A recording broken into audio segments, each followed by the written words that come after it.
নমস্কার, কেমন আছো তোমরা সবাই? পায়েলের সংসারের একটি ছোট্ট ভ্লগে তোমাদের সবাইকে স্বাগত জানাই। আজকে কিন্তু কিট্টু স্কুল যাওয়ার সময় খুব কাজে লেগে গেছে। রোজ যেহেতু আমাকে দেখে একটা টিস্যু দিয়ে, মানে যেগুলো ওয়েট টিস্যু হয়, হালকা ভেজা থাকে, সেই টিস্যুগুলো দিয়ে যাওয়ার সময় একটু হালকা করে শুটা আমি মুছে নিই। আসলে কি হয়, টিস্যুটা প্রথমে ওকে ক্লিন করার কাজে ইউজ করি, তারপর টিস্যুটা ফেলে দিই না, সেই টিস্যুটা আবার পরে একটু জুতোটা উপর দিয়ে হালকা করে মেরে দিই।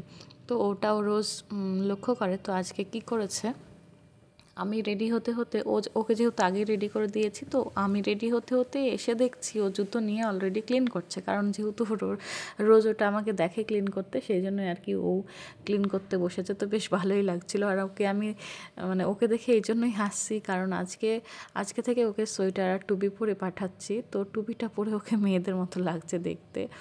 মানে কি বলবো, সেই কিট্টু বুড়ি বলে ওকে ডাকি, তো কিট্টু বুড়ির মতোই লাগছে দেখতে। তো সেই জন্য আমি ওকে বারবার বলছিলাম, তাই ও রেগে যাচ্ছিল। আর এখানে কিন্তু আমি বলেছি যে তুই বাবু এবার রেখে দে, এবার কিন্তু লেট হচ্ছে, আর শুটা ক্লিন করতে হবে না, যথেষ্ট ক্লিন হয়ে গেছে। তখন বলছে না, এখানে নোংরা আছে, ওখানে নোংরা আছে।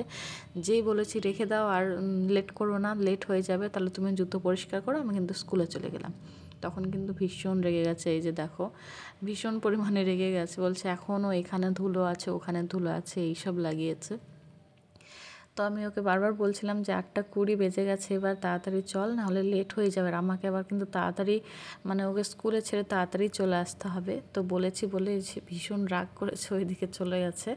আর টিস্যুটা গিয়ে ছুঁড়ে নিচে ফেলেছে, যেটা আমি ওকে বারণ করি যে নিচে কিছু ফেলবে না, কারণ ছোটোবেলায় ওর একটা ভীষণ বাজে অভ্যেস ছিল। যেহেতু ব্যাঙ্গালোরে ছিলাম, তখনও দোতলায় থাকতাম, তো সেই বেলকনি থেকে ও নিচে এটা সেটা ওর খেলনা দরকারি জিনিস সব ছুঁড়ে নিচে ফেলতো। তো সেই অভ্যাসটাই অনেকটা ওর মধ্যে আছে এখনও। তো এখন একটু বুদ্ধি হয়েছে, তো চট করে নিজের জিনিসগুলো ফেলতে চায় না। তো আজকে টিস্যুটা যাই হোক ফেলেছে, তো তার জন্য ওকে বকা দিচ্ছিলাম। আর ও কিন্তু এই যে মিচমিচ করে হাসছিল, মুচকি হাসছিল। তো ওকে রেখে আবার বাজার টাজার করে চলে এসেছি।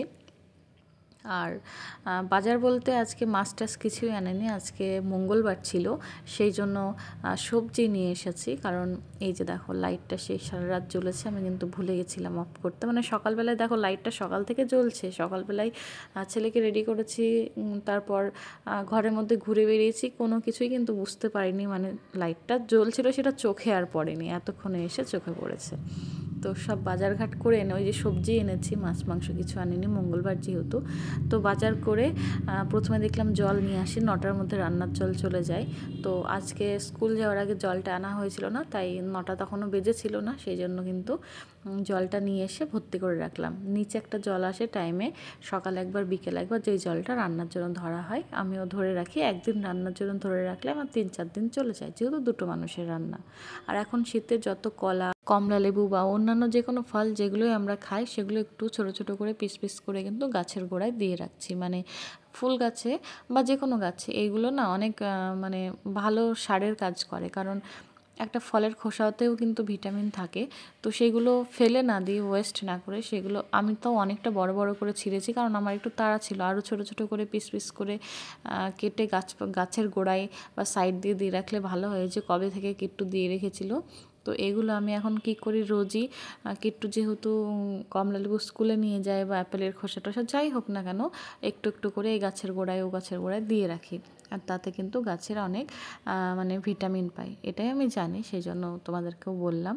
তো এই যে এখানে কিছুটা নোংরা জমে আছে, এটা এখন সরিয়ে নেব। আর সকাল থেকে কিন্তু আমার কিছুই খাওয়া হয়নি, খিদেও কিন্তু চরমে লেগে গেছে। আর ঘরটা কিন্তু ক্লিন করা কিছুটা হয়েছে, কিছুটা হয়নি। তো আস্তে আস্তে এখন ঘরটা কিন্তু ক্লিন করে নেব। আর এই যে দেখো, সকালের দিকটা, এখন তো ওই 9টা 10-15 বাজছে। তো সকালে এই যে বিছানায় সুন্দর রোদ লেগেছে, যেটা দেখে আমার কিট্টুর ছোটোবেলার কথা মনে পড়ে যাচ্ছে। কিট্টু যখন ছোট ছিল, তখন একটু বিছানায় রোদ খুঁজে বেড়াতাম, যে কোথায় একটু বিছানায় রোদ পড়বে, সেখানে কিট্টুকে শুইয়ে রাখবো। তো ওই বিছানায় একটু রোদ দেখে মনে হচ্ছে কিট্টু যদি ঘরে থাকতো, ওখানে বসিয়ে ওকে একটু পড়াতে বসতাম, রোদ্রে বসিয়ে। ভালো লাগে না বলো, ঘরের মধ্যে রোদ ঢুকলে শীতের সময়? গরমের সময় এই ব্যাপারটাই কিন্তু ইরিটেটিং লাগে, কিন্তু শীতের সময় বেশ জানলা দিয়ে একটু রোদ ঢুকলে না ভালো লাগে। আর আমি সকালের দিকে যখন কিট্টুকে স্কুলে ছাড়তে যাই, তখন জানালাটা খোলা হয় না, কিন্তু কিট্টুকে ছেড়ে আসার পরপরই আমি কিন্তু জানালাটা জানালাটা খুলে দিই ওই কারণে যে বিছানায় একটু রোদ লাগুক সেই বলে, যদিও গোটা বিছানায় লাগে না, তবে ওই একটু একটু করে যেটুকু লাগে সেটুকুই। আর এই ঘরে বেশ কিছু জামা কাপড় ছিল আগের দিনের কাচা, যেগুলো এখন ফটাফট গুছিয়ে নিলাম। আর যে সবজিগুলো আনা হয়েছে সেই সবজিগুলো কিন্তু এবার গুছিয়ে নেব। আর আমার ফ্রিজে দেখতে পাবে যে প্রচুর পরিমাণে কিন্তু প্যাকেট ভর্তি করা থাকে, মানে আমি ইচ্ছে করে প্যাকেট কিছু রেখেও দিই ফ্রিজের মধ্যে। অনেক সময় কি হয়, একটা সবজি আনতে মানে হয়তো 4-5টা সবজি নিয়ে আসলাম, কিন্তু 4-5টা সবজির জন্য তো 4-5 রকমের প্যাকেট দেয় না, 4-5টা প্যাকেট দেয় না, একটা প্যাকেটের মধ্যেই সব সবজিগুলো দিয়ে দেয়। কিন্তু একই সবজি মানে অনেক রকমের সবজি একসাথে ফ্রিজে রাখলে অনেক সময় নষ্ট হয়ে যায়। কোনোটা একটু শক্ত টাইপের সবজি হয়, কোনোটা একটু ভেজা টাইপের সবজি হয়, তো প্রত্যেকটা সবজি আলাদা আলাদা করে প্যাকেটের মধ্যে করেই রাখি। আর একজন আমাকে কমেন্টও করেছিল এর আগে একদিন যে দিদি তুমি এই সবজিগুলো অবশ্যই প্যাকেটের মধ্যে করে রাখবে, ধনেপাতা বলো বা অন্য কিছু, তাহলে কিন্তু ভালো থাকবে। তো এখন আমি সেটাই করি, প্রত্যেকটা সবজি আলাদা আলাদাভাবে প্যাকেট করে ফ্রিজের মধ্যে রেখে দিই, বেশ অনেক দিন যায়, অনেক দিন থেকে যায়। আর এখন তো শীত পড়ে যাচ্ছে, এখন তো আরোই টেনশান নেই। গরমের সময় ওই প্যাকেটের মধ্যে রাখলেও প্যাকেটের ভেতর থেকেই কিন্তু ভেজা ভেজা হয়ে যায়, একটু ঘেমে যায়। তো এই যে কবেকার দুটো শশা ছিল, না কবেকার না সরি, আজকে এনেছি শশা 3টে ছোট ছোট, কারণ কিট্টু শশা খেতে খুব ভালোবাসে। তো শশাটা ছোট প্যাকেটে রাখলাম আর গাজর টাজরগুলো একটু বড় প্যাকেটেই রাখলাম। আর শীত এসেছে, এখন তো হেলদি খাবার একটু খেতেই হবে। যেহেতু শীতে এটা সেটা অনেক ধরনের ফ্রেশ সবজি পাওয়া যায়, সেগুলো নিজেও খাবো, ছেলেকেও খাওয়াবো এমনটা ইচ্ছা আছে। তাই সব সময় ওই গাজর ক্যাপসিকাম এগুলো একটু ঘরে রাখছি, যাতে কিট্টুর টিফিনে বা আমার একটু জলখাবারে আমি করে খেতে পারি। তো আজকে কিট্টু সকালে যে টিফিনটা বানানো হয়েছিল সেখানেও ওই ক্যাপসিকাম আর গাজর ইউজ হয়েছিল, তো সেটাই কাটা ছিল, কিছুটা থেকে গেল, তো সেটা আবার ফ্রিজে রেখে দিলাম। আর এখন সব ঘরগুলো ঝাড়ু লাগিয়ে নেব। আর আজকে ঘরের সাথে সাথে কিন্তু সিঁড়িতেও ঝাড়ু লাগিয়েছিলাম, কারণ সিঁড়িতে প্রচণ্ড ধুলো হয়, সপ্তাহে একদিন করে ঝাড়ু লাগালেও আজকে যেমন ঝাড়ু লাগিয়েছি, তো নেক্সট দিন পরের দিন দেখব সেই একই অবস্থা। কারণ মানে রোডের ধারে তো খুব ধুলো পড়ে, যেমন ঘরে ধুলো পড়ে তেমন সিঁড়ি বারান্দা সব জায়গাতেই কিন্তু ধুলো পড়ে, তাই মানে পরিষ্কার করে রাখা যায় না। যখন হাজব্যান্ড এসেছিল তখন ও কিন্তু একদিন মুছে দিয়েছিল, যে কারণে আমার অনেক সুবিধা হয়েছিল, মুছে দেওয়ার পর অনেক দিন পরিষ্কার ছিল। আর ঝাড়ু লাগালে কি বলো তো, ঝাড়ুর সঙ্গে সঙ্গেই ধুলো থেকে যায়, এমনটা হয়। আর এখন ঘরটাও মুছে নিয়েছি ঝাড়ু লাগানোর পর, তারপর স্নান ধান করে পুজোটা দিয়ে নিলাম। আর তারপর এখন একটু খাওয়া দাওয়া করবো। এই করতে করতেই বেলা 10টা কিন্তু বেজে গেল। আর আজকে কিন্তু স্কুল থেকে আসার পর 2 মিনিট সময়ও আমি নষ্ট করিনি, কারণ আমি ভেবেছিলাম যে 10টার মধ্যে আমাকে স্নান করতে হবে, তারপর আবার ভিডিও বানিয়ে তারপর ব্লগ বানাতে হবে, তার সাথে রান্না করতে হবে, আবার 12টার মধ্যে ছেলেকে আনতে যেতে হবে, আর তার সাথে নিজেও কিছু জলখাবার খাবো এমনটাই ইচ্ছে আছে। কারণ মাঝে মাঝেই জলখাবারটা বাদ চলে যাচ্ছে, যার জন্য আমার প্রচণ্ড পরিমাণে খিদে লেগে যায় সকালবেলায়। তো সেই জন্য এখানে কি করেছিলাম, সকালে কিট্টুকে চিলা বানিয়ে দিয়েছিলাম, আটা আর তার মধ্যে গাজর ক্যাপসিকাম নুন দিয়েছিলাম। আর আমি যেহেতু খাবো সেই জন্য আমারটাই একটু ধনেপাতার কাঁচা লঙ্কা কুচি করে নিয়েছি, আর একটু নুন দিয়ে দিলাম, কারণ একটু লবণ লবণ একটু মুচমুচে হলে বেশ ভালোই লাগে। কিট্টুরটা একটু লবণ কমই দিই যে কোনো খাবারে, তো আমার বেলায় একটু বেশি করে অ্যাড করে নিলাম। আর ধনেপাতার লঙ্কার পরিমাণটা একটু বেশিই দিলাম, আমি বেশ ভালোই লাগে শীতের সময় ধনেপাতা লঙ্কা খেতে, মানে ঝাল ঝাল খেতে। তো এখানে মিক্স করে নিয়েছি। এই খাবারটা ছোটোবেলায় যদিও আমরা এটাকে গোলা রুটি বলতাম, কিন্তু এখন সময়ের সাথে সাথে খাবার দাবারের নামগুলো যেন কেমন চেঞ্জ হয়ে যাচ্ছে, তো গোলা রুটি থেকে আজকাল এটা চিলা হয়ে গেছে, আর আমারও বলে বলে অভ্যাস হয়ে গেছে।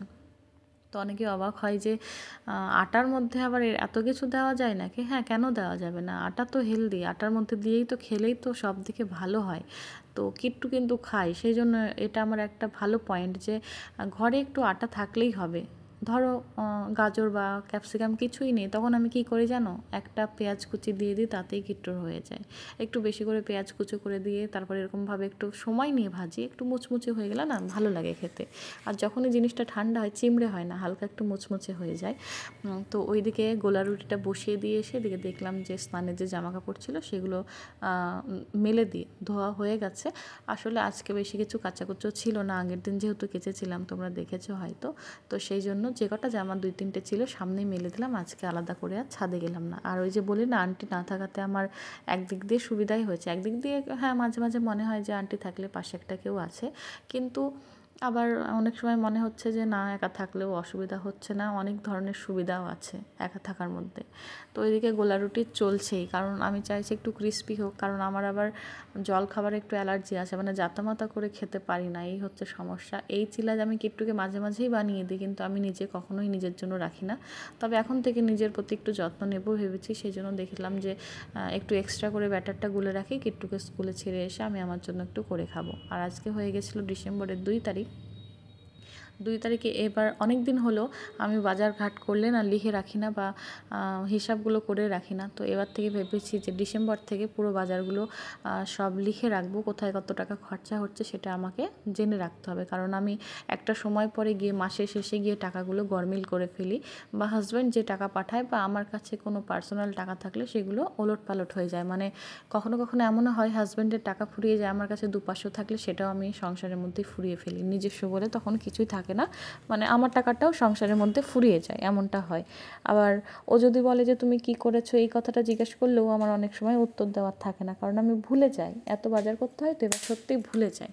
তো যাই হোক, ডিসেম্বরের আজকে 2 তারিখ, আর 1 তারিখেরটাও লিখে রাখলাম, কারণ ডিসেম্বরের 1 তারিখ থেকে যেহেতু মাসটা শুরু, তো 2 দিনের বাজারটা লিখে রাখলাম। আরও যেহেতু মাসের প্রথম হয়ে গেছে, এখন মানে ঘর ভাড়ার সাথে সাথে সংসার খরচের টাকাটাও পাঠিয়ে দিয়েছে, সেজন্য ভেবেছি যে এবার থেকে সব কিছু লিখে রাখবো, আমার একটা আইডিয়া হোক যে আমি মাসে কত টাকা খরচা করছি বা কত টাকা খরচা হচ্ছে, বা আমার কাছ থেকে কত টাকা খরচা হয়ে যায়। কি হয় বলো তো,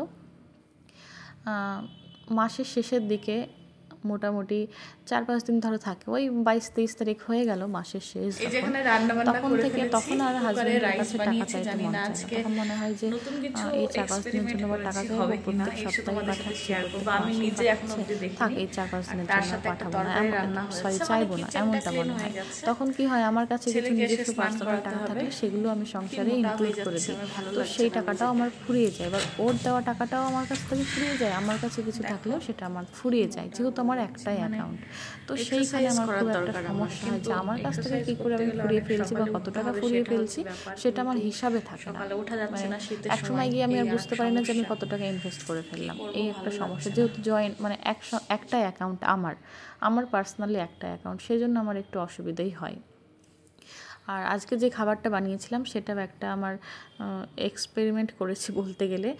ঘরে যে চাল খাই, মিনিকেট চাল, সেই চালের মধ্যে দিয়ে আজকে কিন্তু ভেজ বিরিয়ানি বানিয়েছিলাম। খুব ভয়ে ছিলাম যে ঝরঝরে হবে কি হবে না, তো ঝরঝরে হয়েছিল আর খেতেও খুব ভালো হয়েছিল। এবার তোমরা যদি বলো বাসমতি চালের মতোই কি হয়েছিল, না, বাসমতি চাল কি হয় বলো তো, বিরিয়ানি জিনিসটা একটু ঝরঝরে একটু শক্ত ভাত ভালো লাগে, আর যখন এটা সেদ্ধ চালের করবে তখন কিন্তু ভাতটা যেমন নরম ভাত হয় তেমনই নরম ভাত হয়েছে, আর সবজিগুলো সেদ্ধ হয়ে গেছে, তবে খেতে কিন্তু প্রায় একই রকম, 20% স্বাদ কম বলতে পারো। আর আমারটাই যেহেতু একদম ঝাল দেওয়া নেই, তোমরা যদি ঝাল ঝাল করে এমনি নর্মাল ভাত দিয়েই বানিয়ে থাকো, নর্মাল চাল দিয়ে ঘরের বাচ্চাকে বানিয়ে দাও, এটা তো অনেক হেলদি, এর মধ্যে গাজর আছে, ফুলকপি আছে, ক্যাপসিকাম আছে, বিনস আছে, আর অনেক হেলদি একটা খাবার, তোমরা ইচ্ছে করলে বানিয়ে দিতে পারো। আর আমি দেখলাম যে আমার জন্য আলু ফুলকপির তরকারি করেছে, বা তোমরা হাসতে পারো যে আলু ফুলকপির তরকারি তুমি কেন করেছো এই খাবারটার সাথে, কারণ আজকে তো ভেজ, তার উপর ধরো খালি মানে লঙ্কা নেই, লঙ্কা ছাড়া আমি আমার তরকারিটা একটু ঝাল ঝাল বানিয়েছি, তো সেই জন্য লঙ্কা দিয়ে এই ঝাল ঝাল তরকারিটা দিয়ে আমি খাবো, আর রাত্রিবেলা এটা আমার রুটির সাথে হয়ে যাবে। আর কিট্টুকে একটা অমলেট বানিয়ে দিয়েছিলাম, তো এই হচ্ছে ব্যাপার।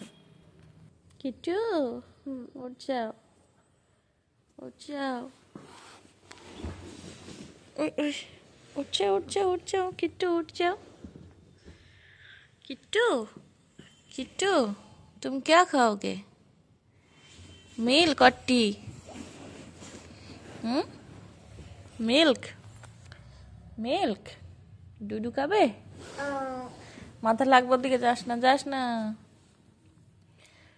চা খাবে, চা খাবে, এদিকে ঘোরো, চা খাবে, চা, ওরে বাবারে মারবে, চা খাবে, চা না ডুডু খাবে? দেখি এই বাবা রেগে যাচ্ছে, ঘুম থেকে তুললে রেগে যাবে, ঘুমাতে বললে রেগে যাবে, ঘুমিয়ে গেলে আবার সে উঠতে চাইবে না। এইদিকে তাকাও, দুধ হরলিক্স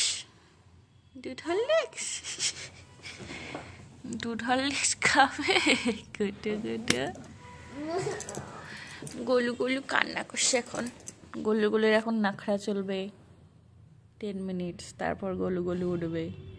ও গলু, গলু বুড়ি, গলু বুড়ি, গলু বুড়ি, গলু বুড়ি, গলু বুড়ি, গলু বুড়ি। আতা আতা আতা আতা আতা আতা আতা আতা, টং টং টং টং, টিং ট্যাং ট্যাং ট্যাং। উঠে যাও, উঠে যাও গুলু গুলু, উঠে যাও, উঠো উঠ যাও, উঠে পারো। আমার চোখের মধ্যে আঙুল দিয়ে রাখছে। ভিডিওটা শেষ করলাম তবে, টাটা।